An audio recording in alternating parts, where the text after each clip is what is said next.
이어서 오늘 우리 하루에 하나 일단 보도록 하겠습니다. 시장이 네. 계속 좋은 것 같다라는 생각이 드는데 네. 밤 사이 그리고 주말 사이 있었던 이슈들을 보면 코스피는 4,000원. 와, 이번 주에 갈 것 같아요. 네, 공교롭게 네. 뭐 지난주에 저희 이재만 실장 나오셔가지고 코스피가 4,300포인트까지 상당히 네. 올라갈 가능성이 있다. 네, 바야흐로 4,000피의 시대가 왔는데요. 일단 오늘의 하루의 한마디는요. 이번 주는 잘 아시는 것처럼 슈퍼 위크. 슈퍼 위크. 네, ABF. ABF? 애플?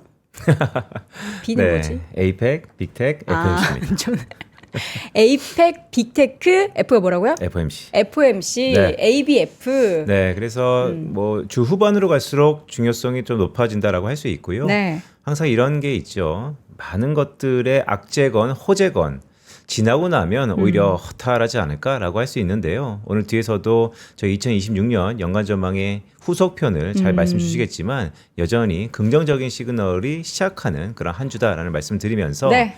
에이펙, 빅텍, ABF. FMC 다 호재다라는 네. 일단 말씀을 일단 드립니다. 알겠습니다. 빈센 만지지 말라고. 지금 빈센트님 만지지 말라고. 네. 이거 성희롱. 아니 뭐 안 만졌어요. 그냥 이렇게만 했어요. 제가 소중한 이 육체를 만지겠습니까? 여러분 오해하지 마시고요. 예, 그런 사람 아닙니다. 자, 이번에는 시장을 한번 만져보도록 하겠습니다. 시장을 만져도 되죠, 여러분. 시장 한번 터치 한번 해볼게요. 글로벌 인터뷰 월요일마다 이분이 함께 오시면 되게 통쾌하고 명확한 뷰를 주시고 또 거기에 따라서 전략까지 마련해 주셔서 저는 항상 감사하고 있습니다.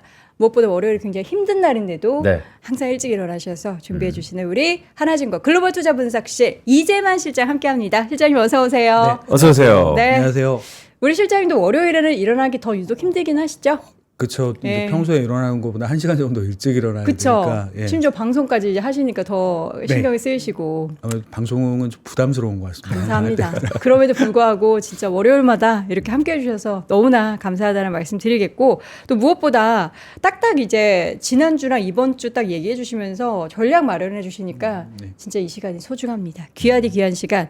오늘은 또 그 연간 전망에 대한 두 번째 시간을 준비하셨죠. 예. 주제부터 한번 좀 볼까요?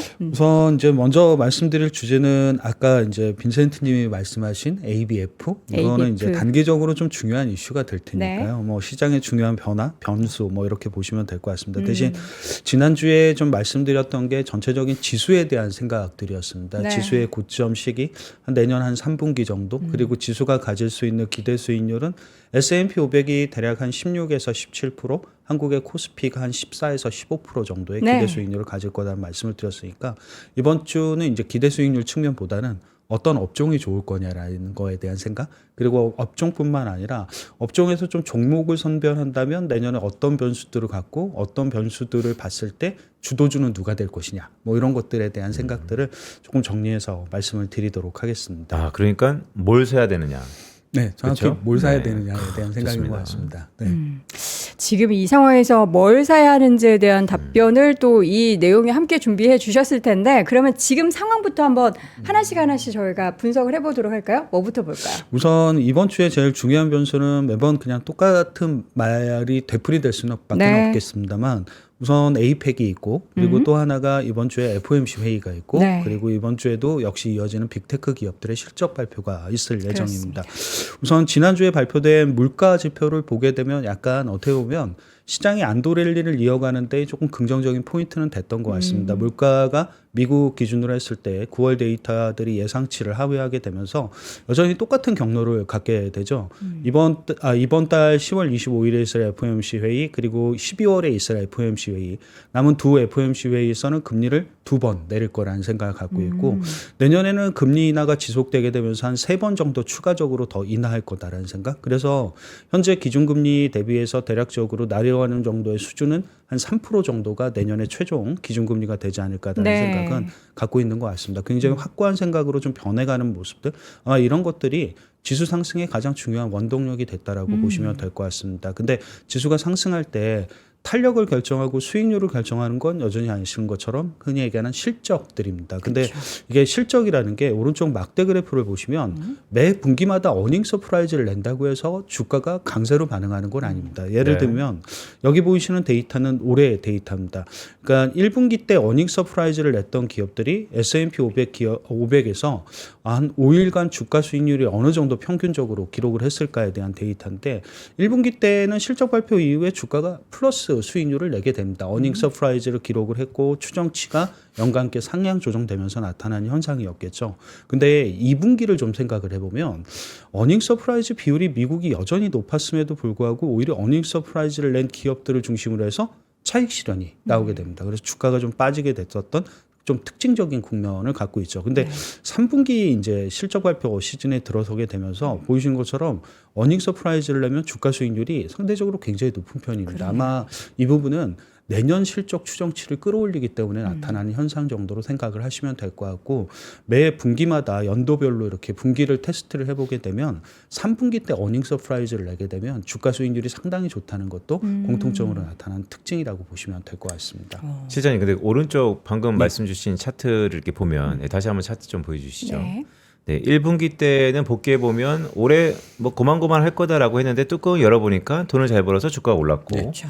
2분기 때는 4월 달에 관세 때문에 네. 주가가 좋게 나와도 관세 때문에 불안하다라고 해서 좀 내려간 거 아닙니까? 아무래도 2분기의 특징은 올해 거는 그렇게 해석을 하시는 게 맞으실 것 같아요. 관세 영향이 세지 않을까? 그래서 실적이 좋아도 오히려 차익 실현의 기회다라고 생각을 했던 게 대부분의 올해 2분기 실적 발표 이후의 특징이었던 것 같습니다. 강세장의 특징은 주도 업종이 변하지 않는다.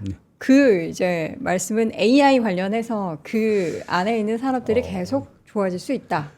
그렇죠. 근데 네. 어떻게 보면 이게 강세장이라 하면 다 똑같습니다. 대부분 다 주도 업종이 있고 주식 흔히 얘기하는 시장을 이끄는 업종, 주도 업종이라는 게 정해지게 되는데 여기 보이시는 데이터는 S&P 500의 데이터고 네. 과거의 미국 강세장을 나타내는 데이터들이기도 합니다. 근데 보시게 되면 1990년도에 미국의 강세장을 이끌었던 건 모두 다 아시는 것처럼 인터넷 혁명을 기반으로 한 테크 산업들이었습니다. 그래서 테크 기업들이 주도주로 등극을 하게 되고 그쵸. 이 주도주는 결국 강세장의 끝까지 올라가는 주도주가 됩니다. 그리고 여기 그때 당시 1990년대 당시에 테크가 무너진 이유가 뭐였냐면 우리가 예상치 못한 사건이 발생을 하는 거죠. 예를 들면 그때 당시는 IT 버블 붕괴였죠. 네. 경제 측면에서는 아주 큰 영향은 없었습니다만 주식 시장 측면에서 굉장히 큰 쇼크로 와닿게 되면서 주도주가 바뀌고 변하게 됩니다.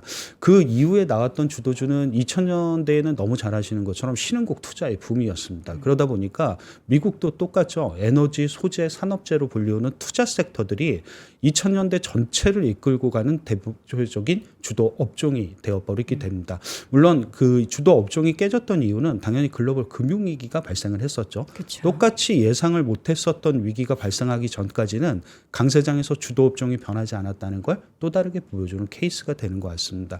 글로벌 금융위기 이후에 투자의 시대는 저물게 됩니다. 그러면서 나타나는 또 다른 변화의 시대가 뭐였냐면 여기 보이시는 것처럼 흔히 얘기하는 소비재들의 시대가 오게 되죠. 왜냐하면 금융위기 이후에 유동성이 확장이 되고 유동성이 확장되는 과정에서 우리가 잘 아는 자동차, 뭐 미디어, 엔터테인먼트, 제약바이오 이런 쪽들이 굉장히 소비주로서의 역할을 하게 되면서 이때 당시 주도주의 역할을 하게 됩니다. 근데 과연 이 소비재 시대는 왜 끝났을까를 한번 생각을 해보게 되면 2015년 정도 들어서고 2016년도에 이렇게 보시게 되면 국제유가가 한번 급락을 하게 되죠.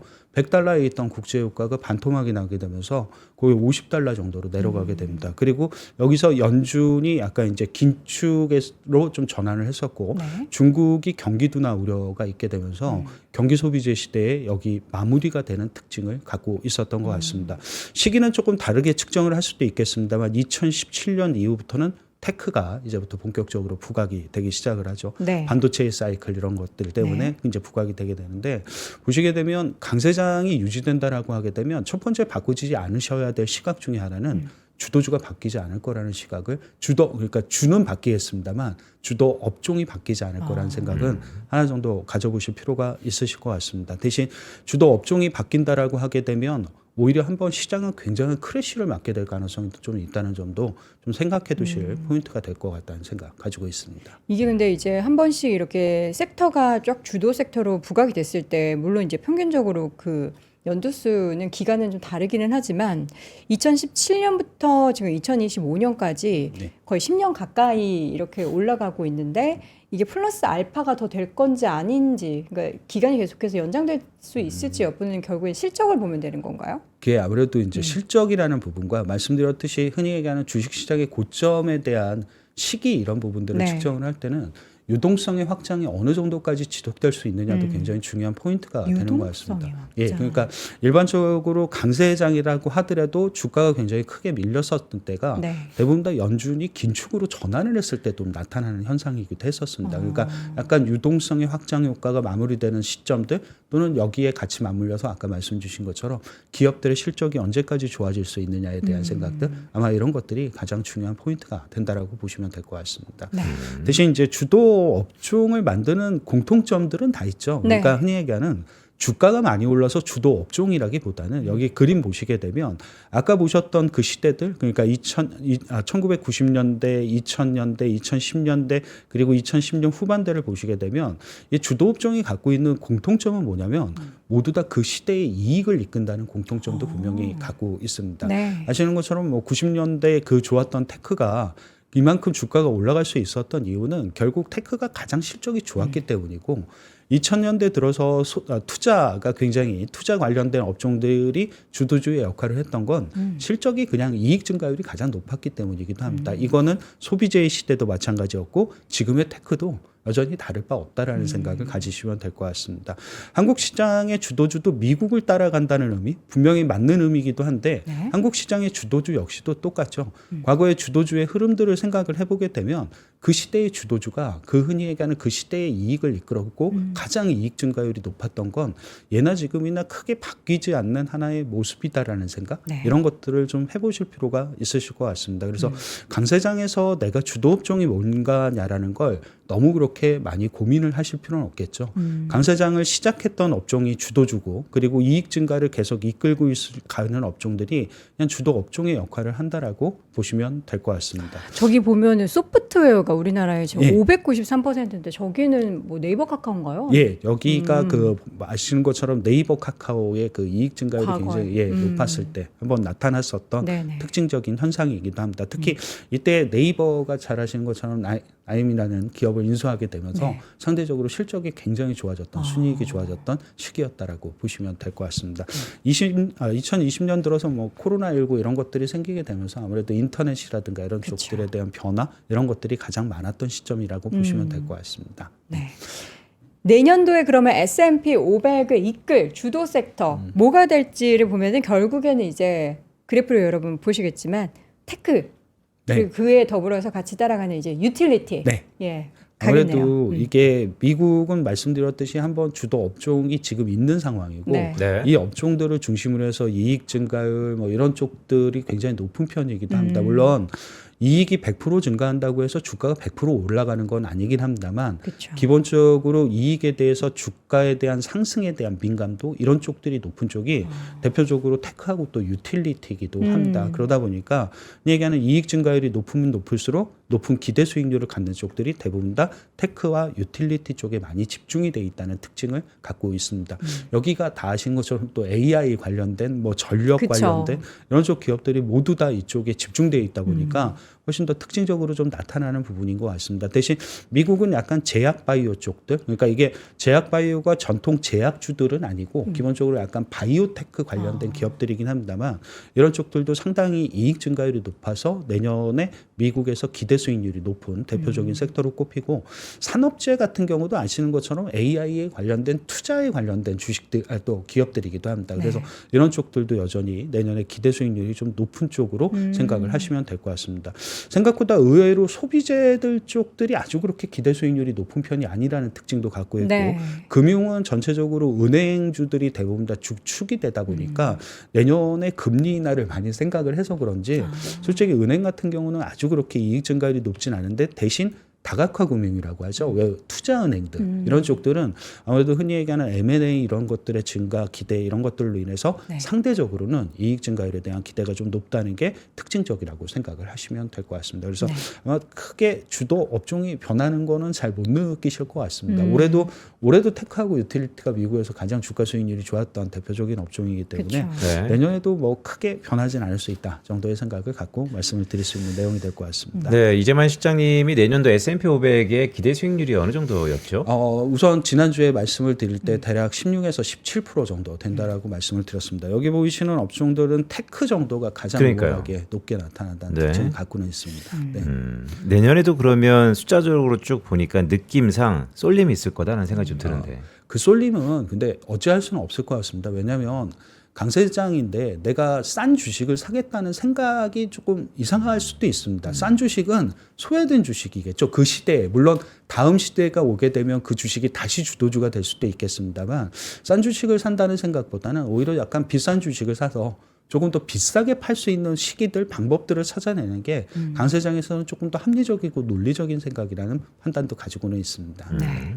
자, 그렇다면 지금 이제 대표적인 기업들을 몇 가지 가지고 오셨는데 이 생애 주기를 우리가 한번 쭉 과거부터 어떤 흐름이 있었는지를 분석을 해보면서 여기서 투자 아이디어를 좀 얻을 수 있을 것 같습니다. 이게 그러니까 약간 주도주가 갖고 있는 생애 주기에 대한 생각입니다. 네. 그러니까 앞서 말씀드린 것처럼 1990년대부터 흔히 얘기하는 현재까지 오면서 주도 업종이 변했었습니다. 근데 당연히 주도 업종이 변하는 과정에서 주도주도 변할 수밖에 없는데 그 주도주가 어떻게 탄생을 했고 어떻게 성장을 하고 어떻게 소멸하는지를 알게 되면 이거를 좀 지금에 적용을 하시게 되면 어떤 주식이 주도주의 역할을 할 수 있는가도 좀 생각해 볼 수 있지 않을까. 그래서 공통점이라는 게 어떤 게 있을까라는 생각을 해보면 여기 마이크로소프트는 지금의 마이크로소프트가 아니고 1990년대의 마이크로소프트입니다. 그리고 아래쪽에 보이시는 엑슨모빌은 아까 보셨던 것처럼 2000년대에 어떻게 보게 되면 투자 주도주였을 때 S&P 500의 또 시가총액 1등의 대표적인 주도주기도 했었습니다. 그러니까 이런 흐름들을 갖고 이 두 기업이 갖고 있었던 공통점이라는 게 무엇일까를 우선 먼저 체크를 해보시게 되면 우선 마이크로소프트나 엑슨모빌이나 주도주로 처음 등장하는 단계의 특징이 뭐냐면 투자가 대폭적으로 증가를 한다는 겁니다. 이건 그럴 수밖에 없는 게 아무래도 성장 산업이다 보니까 자연스럽게 수요가 늘어날 거고 그 수요를 맞추기 위해서는 투자가 자연스럽게 첫 번째 단계에 증가를 하게 됩니다. 그런데 투자만 증가를 하면 의미가 없겠죠. 투자가 증가를 하고 그게 흔히 얘기하는 수요 성장으로 이어지게 되면서 두 번째 단계에는 매출이 증가하는 단계로 진입을 하게 됩니다. 그러니까 투자의 증가와 매출의 증가가 나타나는 이 국면이 그냥 주도주의 탄생 국면이라고 보시면 될 것 같습니다. 대신 어떻게 보게 되면 매출이라는 게 증가율 자체가 100%, 200%씩 연간으로 계속 늘어나기는 어렵기 때문에 기본적으로 한번 규모의 성장을 달성을 하게 되면 그 다음 단계에 주도주의 주가가 한 번 더 상승할 때는 수익성이 모두 다 좋아졌다는 공통점을 또 갖고도 있습니다. 한 번쯤 그 영업이익률이라는 거에 대한 중요성 이런 것들을 분명히 좀 생각을 해보실 수 있는 필요성들. 그러니까 지금의 주도주들이 내년도 주도주가 될 거냐에 대한 문제는 매출 증가율도 중요하겠습니다만 그보다 수익성이라는 데이터, 영업이익률이라는 데이터가 더 좋아질 수 있느냐가 한 번 더 주도주를 레벨업 시키는 가장 중요한 포인트가 될 것 같습니다. 네. 대신 주도주가 소멸하는 과정은 영업이익률이 결국 떨어졌을 때 주도주로서의 역할은 끝이 났다는 것도 마이크로소프트와 엑슨모빌이 갖고 있었던 공통점이라고 보시면 될 것 같습니다. 이게 이 시대뿐만 아니라 다음 시대에도 연장이 되게 됩니다. 그러니까 2010년 이후에는 아시는 것처럼 대부분 다 소비주 주도의 시장이었고 그러다 보니까 미국에서 나이키라든가 스타벅스와 같은 기업들이 굉장히 크게 부각이 됐던 시점들이기도 맞아요. 했었습니다. 그리고 뭐 2010년도 뭐 2010년 후반에서 2020년도까지는 아시는 것처럼 대부분 다 이제 AI 쪽 관련된 반도체들인데 엔비디아보다는 AMD라든가 이런 기업들도 2010년에서 2016년에서 2020년까지 굉장히 크게 부각됐던 기업이기도 했었습니다. 보시게 되면 앞서서 보셨던 거하고 기업들 명만 좀 차이가 있을 뿐이지 패턴은 거의 똑같죠. 그러니까 보이시는 것처럼 주도주의 탄생은 여기 보이시는 투자가 증가하고 매출이 증가할 때 나타난다는 공통점을 나이키하고 AMD도 보여줬습니다. 그 다음 단계에 주도주가 한 번 더 주가가 레벨업하는 건 대부분 다 영업이익률 상승을 통해서 그 주가 레벨업이 나타나고 그리고 그 주도주들이 소멸했던 이유는 결과적으로 영업이익률이 떨어질 때 그 주도주는 소멸한다라는 생각을 가지시면 될 될 것 같습니다. 한 번쯤 이런 사이클들이 주도주를 만드는 대표적인 사이클이 되지 않을까라고 해서 생애주기라는 이름으로 조금 이렇게 말씀을 드리는 게 나올 수 있다라는 생각도 했던 생각이기도 한 것 그러니까요. 같습니다. 이 부분 되게 재미있네요. 그렇다면 지금의 빅텍은 네.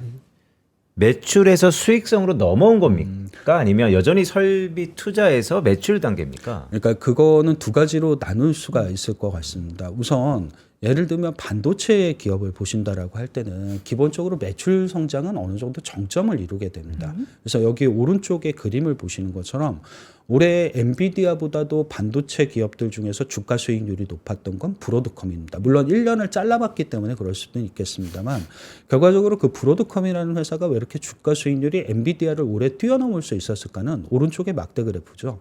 AI 반도체라는 게 성장 산업이고 주도 업종이라는 걸 모르지는 않습니다. 한 번쯤 여기서 주가가 더 레벨업이 되려고 하게 되면 결국 영업이익률이 누가 더 좋아질 것이냐와 1등이라는 엔비디아를 가장 바짝 쫓는 2등은 누굴 거냐라는 거에 대한 관심. 오른쪽 막대 그래프를 보시게 되면 물론 엔비디아는 내년에도 여전히 영업이익률이 최상위권인 기업입니다. 그러니까 올해 61%, 내년에 거의 67%의 영업이익률. 근데 바로 뒤쫓는 브로드컴이 올해 53%의 영업이익률은 내년에 66%까지 상승을 하게 됩니다. 그러니까 영업이익률로 보실 수 있는 건 AI 반도체 이런 쪽들이 이미 매출 성장을 이루어놨기 때문에 다음 단계로 넘어가는 거죠. 근데 대신 왼쪽에 막대 그래프를 잠깐 보시게 되면 AI 쪽 관련된 소프트웨어 기업들은 조금 다를 수는 있을 것 같습니다. 아직은 반도체 B2B 쪽이 먼저 성장을 했고 그 다음 단계에 B2C라는 소프트웨어가 성장을 하는 과정이다 보니까 여기는 매출 증가율이 굉장히 중요하죠. 보이시는 것처럼 마이크로소프트, 알파벳, 메타, 오라클. 그중에서 내년 같은 경우는 여기 보이시는 것처럼 오라클 같은 경우가 매출 증가율이 가장 높기도 합니다. 이 기업은 아시는 것처럼 투자를 굉장히 급진적으로 많이 늘린 맞아요. 대표적인 올해의 기업이기도 합니다. 변동성이 굉장히 클 수밖에 없는데 근데 가끔씩 이 왼쪽 그림을 보시면 네. 오라클은 어쨌거나 차입을 통해서 투자를 하게 그쵸. 됩니다. 그러면 항상 사람들이 생각하는 건 과잉 투자에 대한 문제 뭐 이런 것들을 당연히 요즘에요. 생각할 수밖에는 없을 그쵸. 것 같습니다. 네. 실제로 여기 제가 왼쪽에 그림을 하나 보여드리면 간단하게 얘기를 드리게 되면 여기는 1990년도에 미국의 IT 기업들 중에서 시가총액 10위 기업들, 10위 안에 있는 기업들이 내 매출액 대비 투자를 얼마 했느냐에 대한 데이터입니다. 네. 고점들이 대부분 12%죠.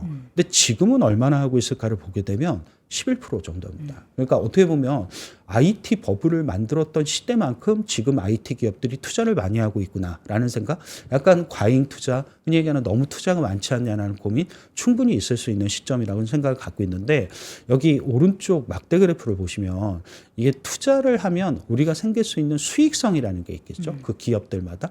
근데 IT 버블을 만들기 직전 단계에 IT 기업들이 투자를 하면 그 수익은 어느 정도, 수익성은 어느 정도였을까가 고점이 한 18% 정도 됐었습니다. 100을 투자하면 18을 내가 가져올 수가 있었던 거죠. 맥시멈, 최고치가. 근데 지금은 오른쪽 막대 그래프를 보시면 IT 기업들이 투자를 하게 되면 그 투자 수익성은 26% 정도 됩니다. 물론 이익 비중도 다르고 흔히 얘기하는 그때 당시보다 돈을 더 많이 버는 기업들이라는 건 이미 다 알고 계실 텐데 그것도 이런 투자 수익성에서 나타나는 특징이라고 보실 수 있는 내용이 될 것 같습니다. 그래서 과잉 투자에 대한 고민은 충분히 있을 수는 있겠습니다만 지금은 과잉 투자를 고민하는 단계보다 오히려 투자를 하게 되면 그게 수익성으로 연결이 될 거고 매출로 연결이 될 거라는 생각을 기본적으로 갖고 있는 게 여기 특징적인 지금의 주도 업종의 특징이라고 보시면 될 것 같습니다. 사실 뭐 특정 기업의 주가가 이렇게 반드시 될 것이다에 대한 부분은 누구도 맞출 수가 네. 없겠지만 사실 오라클 관련해서는 최근에 그 말씀해 주셨던 그 과잉 투자 논란 그리고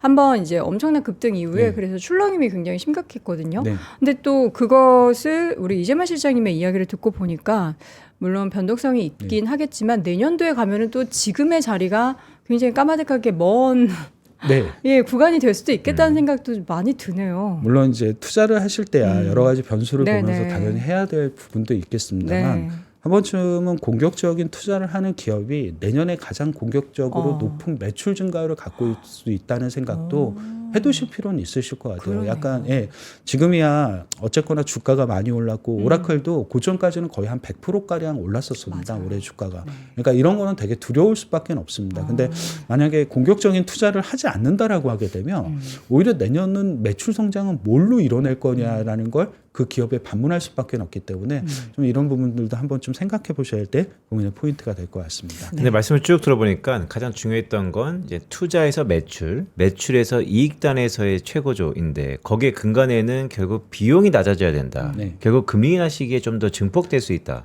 그거는 어쩔 수는 없습니다. 왜냐하면 기업들이 어쨌거나 모든 걸 차입을 안 하고 내 돈만을 갖고 할 수는 없기 때문에 네. 기본적으로 내 돈 그리고 차입한 돈을 갖고 투자를 하게 됩니다. 근데 이거는 당연히 금리가 낮아야 기업들이 쓸 수 있는 비용 자체가 떨어질 수밖에 없고 뭐 유상증자라든가 이런 것들을 주식시장에서 한다고 하더라도 주가가 좋을 때 이게 흔히 얘기하는 그 비용이 떨어진다라는 얘기를 하는 것처럼 금리 하락 구간에서 오히려 이런 것들이 증폭이 되는 거죠. 그래서 흔히 얘기하는 유동성 국면 자체가 실적 장세로 보는 이유 자체가 금리의 인하가 기업들의 실적이라든가 비용의 부담 감소 이런 것들로 이어지기 때문에 나타나는 현상이라고 보시면 될 것 같습니다. 네. 우리 시청자분들에게 브로드컴도 그렇고 오라클도 그렇고 이런 테크 기업들에 대한 부분에 이제 두려움이 있잖아요. 워낙에 많이 올랐던 기업들 과연 내년에도 이 산업이 얼마나 지속될까 뭐 이런 고민들을 하셨을 때 앞서 말씀해 주셨던 뭐 다양한 기업들의 생애주기나 이런 이제 데이터들 이제 투자가 매출이 일어났을 때 그 주가의 움직임 이런 것들을 잘 대입을 해본다면 우리가 뭐 100% 명확한 타이밍을 맞추는 것은 누구도 할 수 없는 일이지만 그래도 그 흐름에 편승하는 데 있어서 조금 마음의 안심은 생길 수 있을 것 같아요. 안정감이라도 좀 네네네. 가지신다면 다행일 것 같고요. 네. 대신 모든 기업들이 이렇게 흘러간다라고 생각은 하지는 그쵸. 않습니다만 가끔씩 저런 주도주의 생애주기라든가 주도주를 바라봤을 때 그 중요했던 변수들 네. 이런 것들을 적용을 하시면 내년 2026년에 미국에서 어떤 기업들이 주도주의 역할을 할 거냐. 그러니까 업종은 이미 어느 정도 정해져 있기 때문에 주도주의 역할을 누가 해줄 거냐라는 게 오히려 조금 더 중요한 시사점을 가질 수도 있는 내용이 될 것 같습니다. 네. 그래서 약간 이제 테이블을 두 개를 준비했고 먼저 보실 수 있는 이 기업들은 뭐냐면 우선 아까 보셨던 것처럼 투자와 매출은 굉장히 중요하게 됩니다. 주도주의 탄생을 알리는 가장 중요한 포인트가 되기 때문에 그래서 투자를 하면 매출이 증가하는 기업들 그리고 투자를 했을 때 그 수익성이 좋은 기업들. 근데 다만 시장에서 약간 변동성을 좀 주가 변동성을 줄이려면 그 기업이 갖고 있는 돈으로 투자를 했을 때 흔히 얘기하는 잉여현금이 많은 기업들이 투자를 했을 때 현금 활용성을 높여가면서 주가 수익률이 좀 좋을 수 있다는 생각도 해보실 수 있는 내용이 될 것 같습니다. 그래서 여기 보이시는 S&P 500의 첫 번째 테이블에 나와 있는 기업들은 풍부한 현금을 갖고 있고 투자가 늘면 매출도 늘어납니다. 저기 보이시는 ROIC라는 데이터가 바로 투자를 하면 그 기업의 투자 수익성이 얼마인지를 나타내는 투하 자본 대비 수익률이라고 보시면 될 것 같습니다. 당연히 내년에 캐펙스 증가율이라고 불리는 그 흔히 얘기하는 투자 증가율, 매출 증가율 이런 것들을 좀 같이 비교해서 보신다라고 하게 되면 여전히 뭐 테크 기업들이 당연히 많을 수밖에 없겠죠. 마이크로소프트라든가 AMD, 마이크론 테크놀로지 그리고 올해 주가는 별로 좋지는 못했습니다만 투자와 매출의 관점에서 보게 되면 서비스나우와 같은 기업들도 상대적으로 좀 유망하다라고 보시면 될 것 같습니다. 항상 IT 뒤를 따라오는 게 대표적인 산업재들이죠. 그래서 캐터필라라든가 GE버너바라든가 이튼이라든가 그리고 올해 로키드 마튼 같은 경우는 미국에서 별로 주가 수익률이 좋지 못했는데 네. 의외로 투자와 매출의 연관성을 좀 생각을 해보면 내년에는 이런 기업들도 산업재 안에서는 상당히 부각이 될 수 있다는 생각을 미국 쪽에서 말씀을 드릴 수 있는 내용이 될 것 같습니다. 네. 여기 이 소재 기업들은 미국의 대표적인 또 원자재 관련 기업들이기도 합니다. 물론 여기 보이시는 뉴몬트라든가 이런 기업들은 올해 주가가 정말 급등했던 기업이고 대신 여기 보이시는 프리팩트 맥무란이라는 약간 가스 관련된 이런 기업들도 상당히 내년에는 투자와 흔히 얘기하는 매출 이런 것들이 연결고리가 높아서 주도주의 역할을 할 가능성이 높다라고 보시면 될 것 같습니다. 네. 헬스케어 쪽은 인투이티브 서지컬과 같은 약간 미국의 아까 말씀드린 흔히 얘기하는 의료 관련된 기술 기업들 이런 기업들도 상당히 좋고요. 의외로 여기 소비재 중에서 테슬라가 들어가게 됩니다. 테슬라. 굉장히 풍부한 잉여 현금을 기본적으로 갖고 있고 이게 투자를 하게 되면 흔히 얘기하는 매출과의 상관계수가 미국에서 가장 높은 기업이기도 합니다. 그러니까 투자를 하면 이게 매출로 연결될 가능성이 가장 높은 기업이기도 하고 생각보다는 여기 보시면 투자 수익성이 좋은 기업이기도 합니다. ROIC가 상대적으로 좀 높은 편이기도 하죠. 그래서 내년에 캐펙스 증가율을 어느 정도 갖고 있기도 하고 기본적으로 매출이라든가 이런 것들은 기저 효과로 인해서 상당 부분 좀 높아질 수 있고 이게 대표적으로 또 약간 휴머노이드 관련된 로봇 관련된 기업이기도 하니까 좀 관심 갖고 보시면 이런 기업들도 미국에서 좀 선별할 수 있는 매출과 투자를 갖고 선별할 수 있는 기업이 될 것 같습니다. 대신 수익성을 갖고 선별하는 기업은 달라질 수밖에 없겠죠. 왜냐하면 이 기업들 자체는 수익성을 갖고 선별한다는 건 올해 주가가 굉장히 좋았던 기업들에게 적용을 하셔야 됩니다. 기본적으로 매출 증가율이 굉장히 높았던 기업들이 될 테니까요. 그러면서 내년에는 이 매출을 뛰어넘어서 한 단계 더 수익성이 좋아진다는 의미. 약간 흔히 얘기하는 가격 전가력도 좋고 영업이익률이 좋아질 때 이익 증가율이 굉장히 높은 기업들, 이런 기업들 중심으로 좀 선별을 해보시면 될 것 같습니다. 근데 여기 있는 기업들은 올해 주가가 이미 다 많이 오른 기업들이기 때문에 주도주에서 주도주를 선별하는 과정들, 이런 컨셉으로 접근을 하시면 당연히 이제 엔비디아라든가 알파벳, 메타, 넷플릭스라든가 팔란티어라든가 에브비, GE, IBM 이런 기업들이 여기에 좀 해당을 하게 됩니다. 약간 좀 다른 관점이긴 한데 한번 좀 이런 관점으로도 주도주의 또 다른 선별 과정들 이런 것들을 생각을 해보시면 두 가지 측면의 아이디어로 말씀을 드릴 수 있는 내용이 될 것 같습니다. 그러니까 실장님의 말씀을 쭉 들어보니까 가장 핵심은 설비 투자가 매출이 영업이익률로 이어지는 그 시차일 것 같은데 AI 혁명 시대 그 시차는 좀 짧아질 거잖아요. 그렇죠. 그런데 반대로 설비 투자를 많이 했는데 매출 증가율이 안 오른 경우는 어떤 경우입니까? 근데 그거는 이제부터 경쟁이 너무 치열해지는 쪽들로 산업으로 변하는 거라고 보시면 될 것 같아요. 그러니까 투자를 했는데 매출이 예전보다 덜 나온다. 예를 들면 투자를 100% 하면 예전에는 매출 증가율이 50%였는데 투자를 이제 100%를 해도 기본적으로 매출 증가율이 20%로 떨어진다든가 이런 거는 아마 이제부터 그쪽은 과잉 투자. 물론 수익성이 안 좋아지는 것도 과잉 투자라고 볼 수는 있겠습니다만 이런 쪽들이 진행이 된다면 약간 이제 과잉 투자에 대한 느낌 이런 쪽으로 접근을 하셔야 되지 않을까 생각 가지고는 있습니다. 자, 코스피도 보도록 하죠. 오늘 코스피가 뭐 4,000피 장중에 뭐 터치할 것 같다 뭐 이런 얘기를 기대감을 많이 가지시는데 코스피에서는 우리가 어떤 조건을 보면서 투자를 해야 될까요? 우선 코스피도 종목을 보실 땐 비슷한 관점으로 적용을 하시면 될 것 같아요. 근데 하나 정도 말씀을 드릴 수 있는 내용이 뭐냐면 왜 미국은 그 시대마다 시가총액 1등이 바뀝니다. 그 시대를 관통하고 그 시대에서 이익을 가장 돈을 많이 버는 기업이 결과적으로 시대의 주도주고 시대의 시가총액 1등주가 됩니다.